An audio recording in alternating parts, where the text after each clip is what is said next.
ព្រះសង្ឃរខត្តថេរនៅសម័យព្រះពុទ្ធអង្គទ្រង់គង់ព្រះធរមាននៅឡើយមានភិក្ខុមួយអង្គមាននាមថាសង្ឃរខត្តថេរដែលមានសេចក្តីជ្រះថ្លាបានចូលបួសជាភិក្ខុក្នុងព្រះពុទ្ធសាសនាដោយមានលោកអ៊ំជាព្រះឧបជាលោកពេលនេះអាត្មាអញបានបួសក្នុងសំណាក់ព្រះពុទ្ធសាសនាហើយតែថាជីវិតអ្នកបួសនេះមិនដូចជីវិតរបស់ក្រហមសោះឡើយបបិទ្ធលោកគ្រូអ៊ំសូមលោកគ្រូអ៊ំមេត្តាជួយតម្រែតម្រង់ផ្លូវដល់ខ្ញុំព្រះករុណាដោយអនុគ្រោះផងមិនអីទេអាវុសោតទៅអ្នកគប្បីសង្រួមក្នុងសិលសិក្ខារបស់ខ្លួនឲ្យបានល្អប្រសើរឮទេព្រះករុណាលោកគ្រូអ៊ំខ្ញុំកណានឹងប្រតិបត្តិតាមអាវត្តរបស់លោកគ្រូអ៊ំដោយហ្មត់ចត់ជាទីបំផុតប្រពៃហើយអាវុសោចូលចម្រើនក្នុងព្រះសាសនានេះចុះសម័យថ្ងៃមួយព្រះសង្ឃរខត្តថេរបានសម្ពុតសាដក2កំណាត់មួយកំណាត់ទុកសម្រាប់ប្រើប្រាស់ខ្លួនឯងហើយមួយកំណាត់ទៀតយកទៅប្រគេនដល់ព្រះឧបជាក្នុងរដូវវស្សានេះអាត្មាអញបានទទួលសម្ពុតសាដក2កំណាត់ដូច្នេះអញក៏បីយកទៅប្រគេនលោកគ្រូអ៊ំមួយកំណាត់ទើបជាការប្រសើរបបិទ្ធលោកគ្រូអ៊ំខ្ញុំកណាសូមប្រគេននៅសម្ពុតសាដកមួយផ្ទាំងសូមលោកគ្រូអ៊ំមេត្តាទទួលយកដោយក្តីអនុគ្រោះល្អហើយអាវុសោតែថាខ្ញុំកណាមានសម្ពុតសាដកគ្រប់គ្រាន់ហើយអាវុសោទុកប្រើប្រាស់ខ្លួនឯងចុះព្រះសង្ឃរខត្តថេរមានសេចក្តីខូចចិត្តយ៉ាងខ្លាំងដែលព្រះឧបជាមិនព្រមទទួលយកសម្ពុតសាដករបស់ខ្លួនលោកត្រូវជាអ៊ំរបស់អាត្មាអញផងជាព្រះឧបជាផងបើលោកមិនព្រមទទួលសម្ពុតនេះទេគឺលោកពិតជាមិនស្រឡាញ់អាត្មាអញឡើយបើលោកអ៊ំមិនស្រឡាញ់អាត្មាអញផងអាត្មាអញនៅបួសធ្វើអ្វីទៀតមានតែលាចាកសិក្ខាបទនេះទៅធ្វើការរកស៊ីទើបជាការប្រសើរជាងកាលព្រះសង្ឃរខត្តថេរអន់ចិត្តនឹងព្រះឧបជារបស់ខ្លួនក៏គិតចង់សឹកមកជាក្រហមវិញទើបចេះតែគិតបន្តពីរឿងមួយទៅរឿងមួយមិនឈប់ឈរសោះបើអញសឹកហើយអញនឹងយកសម្ពុតនេះទៅលក់បានលុយហើយអញនឹងទៅទិញមេពពែមួយមកចិញ្ចឹមកាលបើមេពពែកើតកូនមកហើយអញនឹងយកកូនវាទៅលក់បានលុយច្រើនអញនឹងយកលុយទៅដណ្ដឹងប្រពន្ធរៀបការយ៉ាងអធិកអធមព្រះសង្ឃរខត្តថេរមិនបានបញ្ចប់ការគិតត្រឹមរៀបការប្រពន្ធឡើយប៉ុន្តែចិត្តនោះចេះតែអណ្ដែតអណ្ដូងរវើរវាយជាហូរហែរហូតទៅលុះដល់បានកូនមួយអញនឹងដាក់ឈ្មោះវាឲ្យដូចជាឈ្មោះរបស់ព្រះឧបជា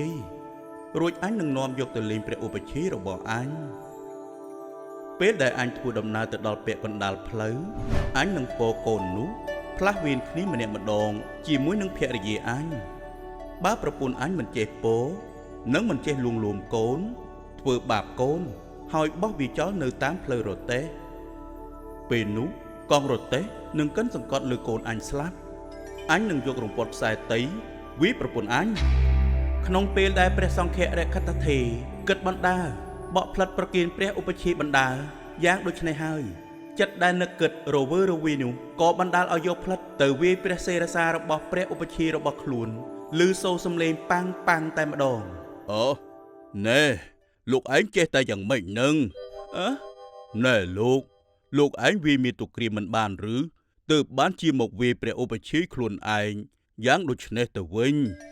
ព្រះសង្ឃរខត្តថេរបានឮដូចនេះហើយក៏មានចិត្តតក់ស្លុតភ័យខ្លាចយ៉ាងខ្លាំងព្រោះដឹងថាព្រះឧបជាបានដឹងចិត្តរបស់ខ្លួនក៏បានបោះផ្លិតនោះចោលបំរុងនឹងរត់គេចចេញពីវត្តភិក្ខុទាំងឡាយបាននាំគ្នាដេញចាប់ព្រះសង្ឃរខត្តថេរនោះយកទៅថ្វាយដល់ព្រះសាស្តាចូលមកចុះភិក្ខុចូលអ្នកកុំគិតអ្វីឡើយធម្មតាចិត្តនេះតែងទទួលអារម្មណ៍ក្នុងទីឆ្ងាយភិក្ខុត្រូវតែខិតខំព្យាយាមដើម្បីរំដោះខ្លួនឲ្យរួចផុតពីរាគៈទោសៈនិងមោហៈទើបជាការប្រសើរព្រះករុណាព្រះអង្គដ៏ចម្រើនចាប់តាំងពីពេលនោះមកព្រះសង្ឃរខត្តថេរក៏បានតាំងចិត្តខិតខំប្រតិបត្តិធម៌តាមសំគួររហូតរៀងទៅចិត្តជាធម្មជាតិតែងត្រាច់ចោលទៅឆ្ងាយ និងពិបាកគ្រប់គ្រងតែកាលណាបុគ្គលបានអប់រំចិត្តល្អហើយចិត្តនោះក៏ក្លាយជាចិត្តទន់ចិត្តស្រាលងាយបត់បែនគួរដល់ការងារចិត្តដែលគេបានអប់រំហើយរមែងនាំមកនៅសេចក្តីសុខរឿងព្រានព្រៃកោកាក់សម័យដែលព្រះសម្មាសម្ពុទ្ធទ្រង់គង់ព្រះធរមាននៅឡើយមានព្រានព្រៃម្នាក់ឈ្មោះថាកោកាក់តែងតែបណ្ដាឆ្កែទាំងវងចូលទៅក្នុងព្រៃដើម្បីស្វែងរកសត្វថ្ងៃនេះអញគួរទៅរកសត្វនៅព្រៃខាងណាណូណែវើយអាទីងអាលោកថ្ងៃនេះយើងទៅព្រៃដូចរាល់ដងព្រានព្រៃត្រឡប់មកផ្ទះវិញដោយមានអំរែកសាច់ទើបអ្នកភូមិអ្នកស្រុកនាំគ្នាចោមរោមទិញសាច់យកទៅធ្វើម្ហូបបរិភោគរៀងខ្លួនតែប៉ុណ្ណេះអញបានធូរស្រាលមួយគ្រាទៀតហើយម៉ែវាអើយខ្ញុំមកវិញហើយនេះណែសាច់ដែលសល់ពីលក់ឲ្យអ្នកភូមិម៉ែវាឯងធ្វើម្ហូបឲ្យឆ្ងាញ់ពិសាម្ដងមើលអូយល្អណាស់អើយអើយយើងខានហូបម្ហូបឆ្ងាញ់ដូចជារៀងយូរបន្តិចហើយមែនហើយម៉ែវាឯងនិយាយនេះត្រឹមត្រូវហើយតោះអញ្ចឹងប្រញាប់ឡើងខ្ញុំកំពុងតែឃ្លានស្រាប់ផងថ្ងៃមួយព្រានព្រៃនោះបានបណ្ដាវងឆ្កែទៅដេញសត្វក្នុងព្រៃថ្ងៃនោះឯងគាត់រកសូម្បីតែសត្វមួយក៏មិនបានដែរដើរទៅដើរមកស្រាប់តែឃើញភិក្ខុមួយរូបថ្ងៃនេះអញរកសត្វមិនបានសោះព្រោះតែអញបានជួបនឹងមនុស្សអាក្រក់កាលៈកេណីនេះឯងហើយមើលទៅមិនបានទេអញត្រូវតែបង្អើឆ្កែឲ្យដេញខំមនុស្សនេះទើបបាន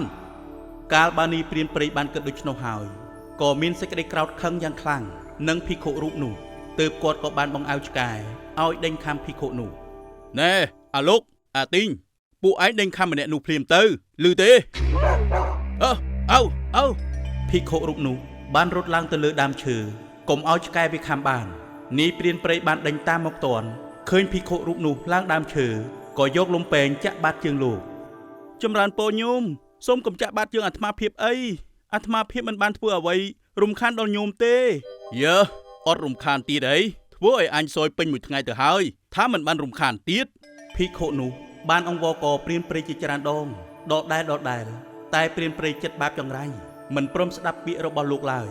រឹតតែចាក់បាត់ជើងលោកខ្លាំងជាងមុនទៅទៀតហកនេះយកទៅស្រួលខ្លួនទេថ្ងៃក្រោយកុំដើរតែផ្ដេសតែផ្ដាស់រំខានដល់ការរកស៊ីរបស់គេទៀតគ្រានោះជីពោរបស់ភិក្ខុនោះបានរបូតធ្លាក់ចុះមកក្រោមគ្របលើខ្លួននាយព្រានព្រៃនោះវងឆ្កែបានឃើញជីពោធ្លាក់មកគ្របលើម្ចាស់ហើយវាស្មានថាភិក្ខុនោះបានធ្លាក់មកអំពីលើដើមឈើក៏ស្ទុះបោលចូលទៅខំក្រញីម្ចាស់ខ្លួនឯងរហូតស្លាប់ក្នុងពេលនោះឯងពេលឃើញឆ្កែខំម្ចាស់ខ្លួនឯងដូច្នោះហើយភិក្ខុនោះក៏បានខំបង្អើឆ្កែរហូតទាល់តែវានាំគ្នារត់ទៅអស់ទើបចុះពីដើមឈើមកសព្ពាំងសត្តាអវេរាហន្តោសូមសពសត្វទាំងឡាយកុំបីមានពីវេរានឹងគ្នាឡើយភិក្ខុរូបនោះបានចុះមកពីលើដើមឈើមានសេចក្តីសង្ស័យថាតើសិលរបស់ខ្លួនដាច់ឬក៏មិនដាច់ដូច្នេះហើយក៏បានចូលទៅក្រាបថ្វាយបង្គំទូលសួរចំពោះព្រះសាស្តាបបិទ្ធព្រះអង្គដ៏ចម្រើន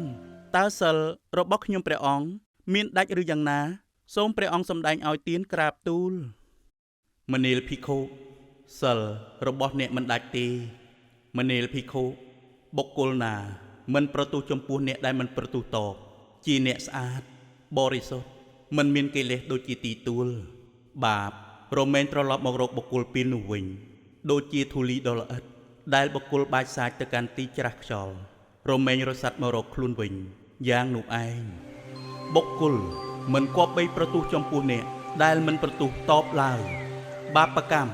រមែងហុចផលអាក្រក់មកវិញជាជាមិនខានមិនថាឲ្យផលក្នុងបច្ចុប្បន្នឬលោកខាងមុខឡើយរឿងអធិមិនិកភិក្ខុនៅសម័យព្រះពុទ្ធអង្គទ្រង់គង់ព្រះធរមាននៅឡើយមានភិក្ខុប្រមាណ500អង្គបានចូលបួសក្នុងព្រះពុទ្ធសាសនាហើយបានចូលទៅគាល់ព្រះសាស្តាដើម្បីសូមរៀននៅព្រះកម្មដ្ឋានការបួសក្នុងព្រះសាសនានេះជាទីលំអទៅដោយការប្រតិបត្តិធម៌គឺការចម្រើនព្រះកម្មដ្ឋានដែលព្រះបរមគ្រូទ្រង់សរសើរជាប្រក្រតីអ្នកអវុសោទាំងឡាយពួកយើងបានចូលបួសក្នុងសាសនារបស់ព្រះពុទ្ធ បរមគ្រូហើយតើអ្នកដឹងថា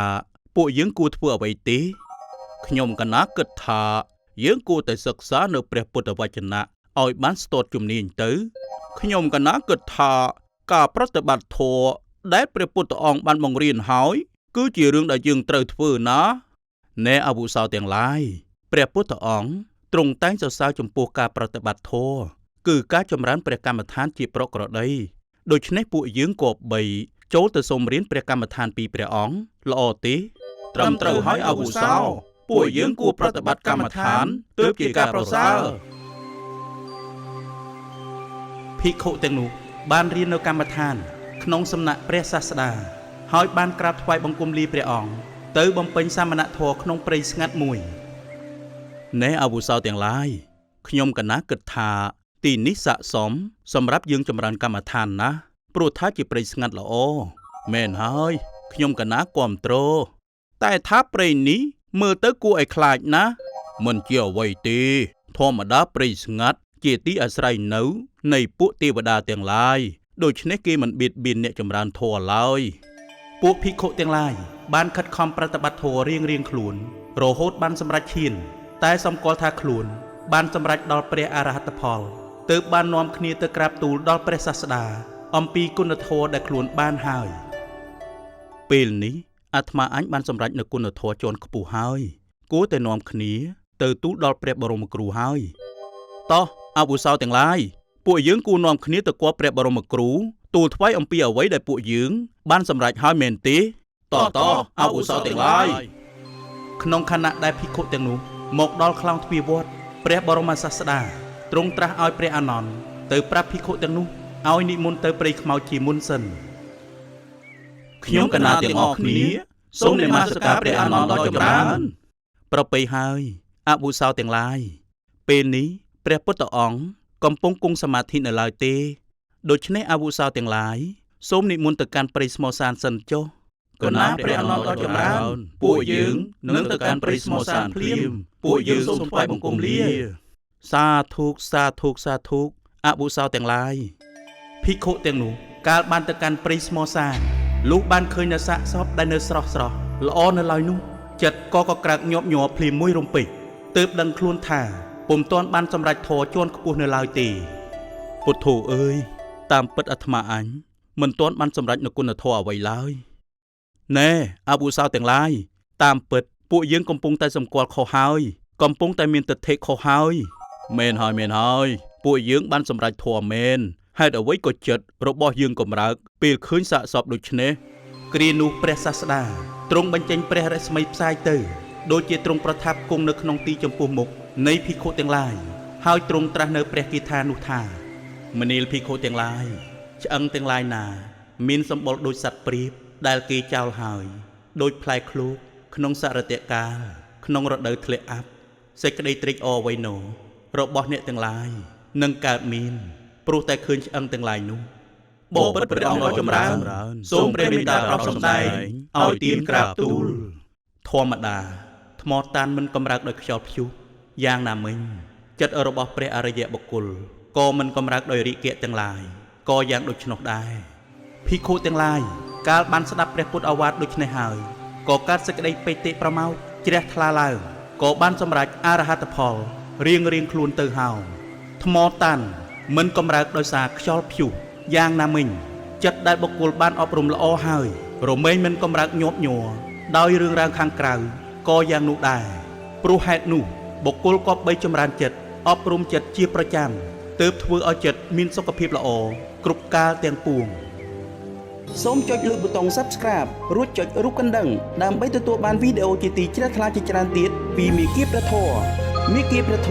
នាំមកជូនដោយ Medphone